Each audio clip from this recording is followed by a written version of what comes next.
نبی پاک صلی اللہ علیہ وسلم کے مدینے آنے سے پہلے ایک شخص تھا، عبداللہ بن ابی سلول اس کا نام تھا۔ تو مدینے والے لوگ اس کو اپنا پیشوا مانتے تھے، اوس بھی خزرج بھی، اس کی تاج پوشی بھی کی، بڑی اس کی منتا تھی۔ جب حضور آ گئے تو اس کا کاروبار بند ہو گیا۔ اب لوگ یہ نہیں سمجھتے کہ میں غلط ہوں، لوگ کسی کے مفادات کو ٹھیس پہنچتی ہے تو مخالفت کرنے لگ جاتا ہے۔ اب اس کے حالات جب خراب ہوئے تو اس نے پتہ کیا کیا، جھوٹ موٹ کا کلمہ پڑھ لیا۔ سمجھ آ رہی ہے باتوں؟ جھوٹ موٹ کا، اور منافقوں کا ایک ٹولہ اس نے تیار کر لیا جس کا قرآن مجید نے سورہ منافقون میں ذکر کیا۔ ایک جنگ کا موقع تھا، نبی پاک صلی اللہ علیہ وسلم تشریف لے گئے تو عبداللہ بن ابی سلول بھی چلا گیا۔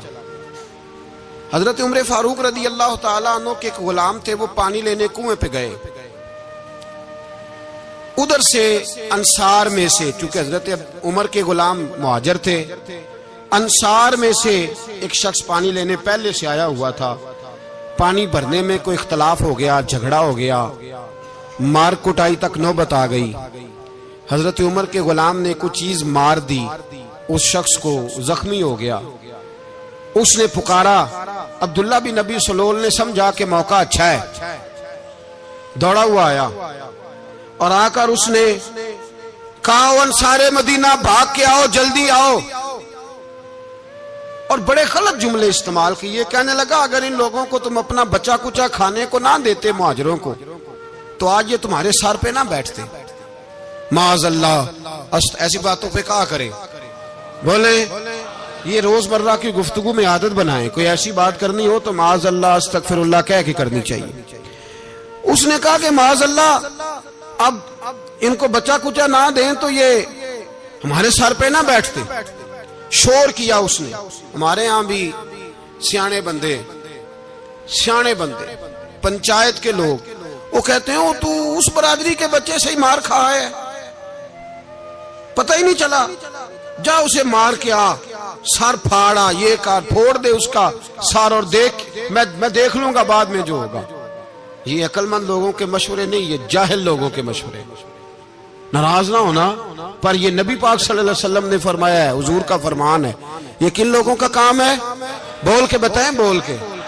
پڑھے لکھے سیانے بندے اس طرح کے مشورے یہ بالکل نہیں دیتے، جاہلوں کا کام۔ پکارا، مہاجر سارے اکٹھے ہو گئے، انصار سارے آ گئے، اور جب انصار آئے تو مہاجرین کو بھی پکارا، مہاجر بھی آ گئے۔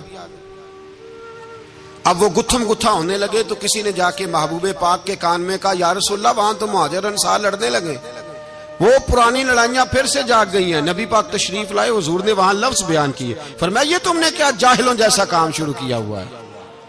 یہ کون سا کام ہے؟ اللہ کرے ہم سب اس کام سے باز آ جائے، آمین تو کہنا۔ اور تو اس برادری دے منڈے کوئی مار کھائیں، برادری کیا ہوتی ہے؟ برادری تو تعارف کے لیے، اونچ نیچ کہاں سے آ گئی؟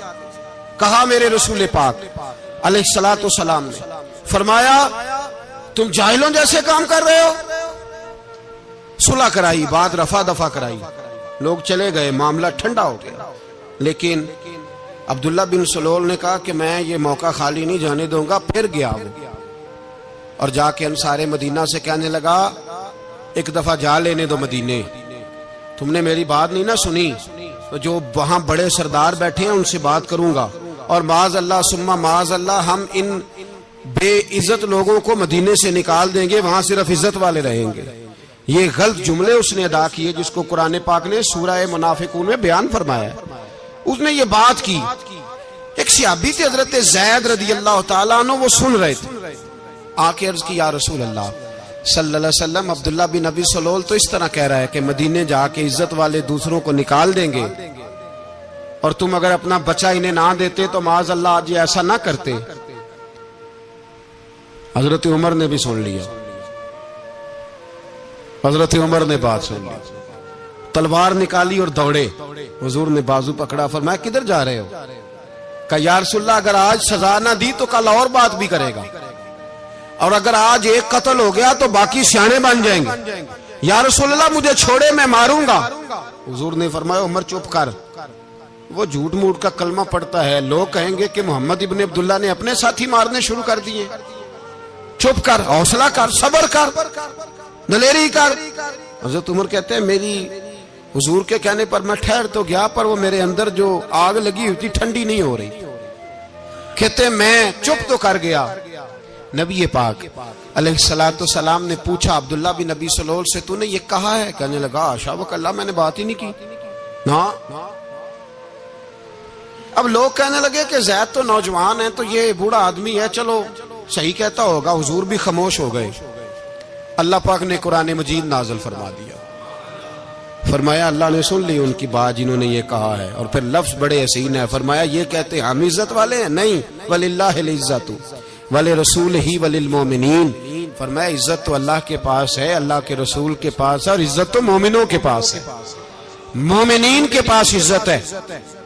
یہ قرآن پاک نے سارا مضمون بیان کر دیا کہ عبداللہ بن نبی سلول غلط کہتا ہے اور حضرت زید صحیح کہتے ہیں۔ حضور نے کچھ نہیں فرمایا، جا رہا ہے قافلہ۔ جب مدینے کی سرحد آ گئی نا، حدود مدینہ منورہ کی شروع ہوئی، تو عبداللہ کا اپنا بیٹا، اس کا نام بھی عبداللہ بن عبداللہ تھا، اپنا بیٹا اس کا بڑا مخلص جانثار غلام تھا میرے رسول پاک صلی اللہ علیہ وسلم کا، وہ تلوار لے کے مدینے کی حد پہ کھڑا ہو گیا اور کہنے لگا میرے باپ تو نے اتنی بے ایمانی کے لفظ کہے کہ میں ان کو نکال دوں گا؟ کہے اپنی زبان سے کہ میں ذلت والا ہوں، رسول پاک کو اللہ نے بڑی عزت عطا فرمائی، کہے ورنہ میں تیری گردن کاٹ دوں گا۔ بول، کہے حضور بھی عزت والے اور نبی پاک کے غلام بھی عزت، کہے اپنی زبان سے، کہے میرے رب کا یہ فرمان ہے وَرَفَعْنَا لَكَ ذِكْرَكَ، حبیب میں خود تیرے لیے تیری شانوں کو بلند فرما دوں گا۔ تو کہا تو دشمن ہو کے کہنے لگا میرے بیٹے مجھے معاف کر دے، مصطفیٰ تو بڑی عزتوں والے ہیں، ان کے غلام شانوں والے۔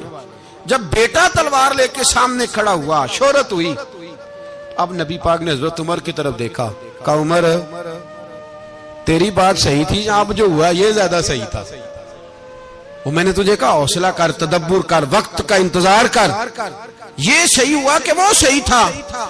تو حضرت عمر فاروق کہنے لگے یا رسول اللہ میں گواہی دیتا ہوں آپ واقعی اللہ کے سچے رسول ہیں صلی اللہ علیہ۔ اتنی اچھی رائے، وقت فیصلہ کرتا ہے، تدبر سے چلے، دانائی سے چلے، علم پیدا کرے، بردباری۔ ہمیں کئی دفعہ سجدہ صاف کرنا پڑتا ہے، ہم جو کہتے ہیں بات اس کے الٹ نکل آتی ہے۔ ہم کسی شخص کے بارے میں کچھ تبصرہ کر بیٹھتے ہیں، کچھ عرصے کے بعد ہمیں پتہ چلتا ہے کہ وہ تو ایسا تھا ہی نہیں، ہم نے غلط بات کر دی۔ ہم بغیر تحقیق کے، بغیر تفتیش کے، حوصلہ نہ ہونے کی وجہ سے، صبر نہ ہونے کی وجہ سے ہم بہت سارے کام کر گزرتے ہیں، پھر ہمیں نقصان ہوتا ہے۔ اپنی زندگی میں حلم نہ چھوڑیں، حوصلہ نہ، لڑائیاں ہوتی ہیں نا گھروں میں، اس کی وجہ خامد ہوتا ہے، بیوی نہیں ہوتی۔ یہ بات گھر جا کے بتانا کہ آج انہوں نے کہا ہے۔ لڑائی کی وجہ کون ہوتا ہے؟ نہ بولو تسی، پر میں تے آنکھ ہی چھڑیا ہے، وہ تو ریکارڈ ہو گیا ہے۔ لڑائی کی وجہ کون ہے؟ جڑے باتیں لڑتے ہیں وہ کندے ہی نہیں پے۔ وجہ کون بنتا ہے جی؟ کیوں بلا؟ اس لیے کہ نبی پاک صلی اللہ علیہ وسلم نے فرمایا عورت کی اگل آدھی ہے تو تیری تو پوری ہے نا، تو اس کا مطلب ہے لڑائی اگر بچ سکتی تھی تو مرد کی وجہ سے بچ سکتی تھی، گھر میں امن ہو سکتا تھا۔ کہتے ہیں جی یہ بڑی بیوقوف ہے، میری سنتی نہیں۔ تو میں نے کہا جو اس سے بحث کر رہا ہے وہ سیانا ہے؟ بولیں، جو بحث کر رہا ہے وہ عقل مند ہے؟ بندہ تو چلو تھا وہ دانشور، شیکسپیئر، باتیں بعض اوقات اس کی کچھ ایسی ہیں۔ اس سے کسی نے پوچھا تھا عورتوں سے کون جیت سکتا ہے بحث میں، تو اس نے کہا تھا وہ جو ان سے بحث نہ کرے، جو ان سے بحث۔ تو بھائی تو وجہ اس لیے کہ حوصلہ تو نہیں کرنا تھا۔ نبی پاک علیہ السلام نے فرمایا بی بی ٹیڑھی لکڑی ہے، سیدھی کرنے کی کوشش کرو گے تو ٹوٹ جائے گی، سیدھی۔ تو پھر کتنا بیوقوف ہے جو پتھر سے سر رگڑ رہا ہے، کتنا نادان ہے جو یہ حرکت کر رہا ہے، دریا میں چھلانگ لگا کے کہتا ہے ڈوبوں گا نہیں۔ تو بھائی حوصلہ پیدا کرے، علم پیدا کرے، بہت ساری ایسی باتیں کرے کہ جس میں اشتعال آئے گا، فٹافٹ 3 لفظ طلاق کے دے دیے، اب بھاگا گیا مفتی صاحب کے پاس، او ہو 4 بچوں کا کیا بنے گا؟ اور یہ بات پکی ہے کہ بچوں کو صرف ان کی ماں ہی پال سکتی ہے، ان کی ماں۔ اور بات مجھے نہیں بھولتی، ایک شخص نے بیوی کو طلاق دے کے دوسری شادی کی. اس کا بیٹا تھا 10 سال کا.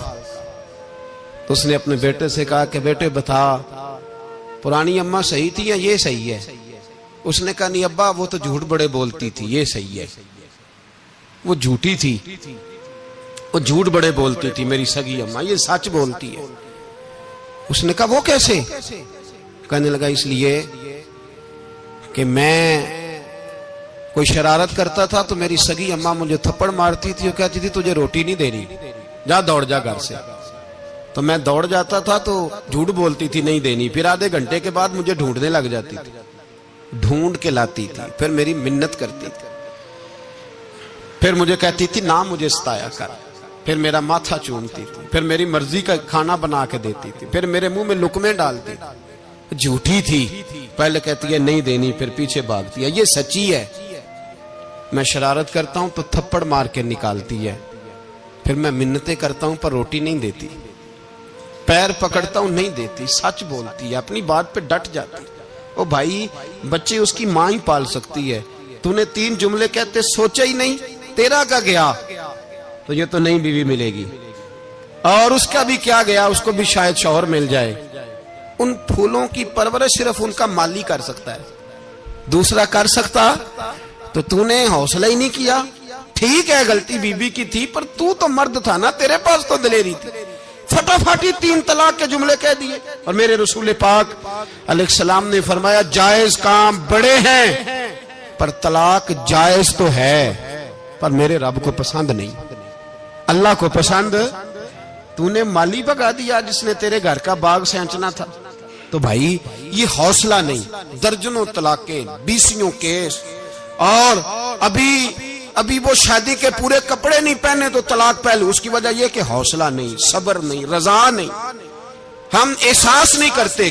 اگر تو یہ سمجھ جائے کہ بس اللہ نے جو میرے لیے بہتر سمجھا مجھے دے دیا، صحیح ہے میری آزمائش ہے، کیا ہے کچھ ہے جو اس نے بہتر سمجھا مجھے اس نے، پھر تو سکھی ہو جائے، تیرے لیے جینا آسان ہو جائے، پھر تو بہت ساری پریشانیوں سے آزمائشوں سے دور ہو جائے.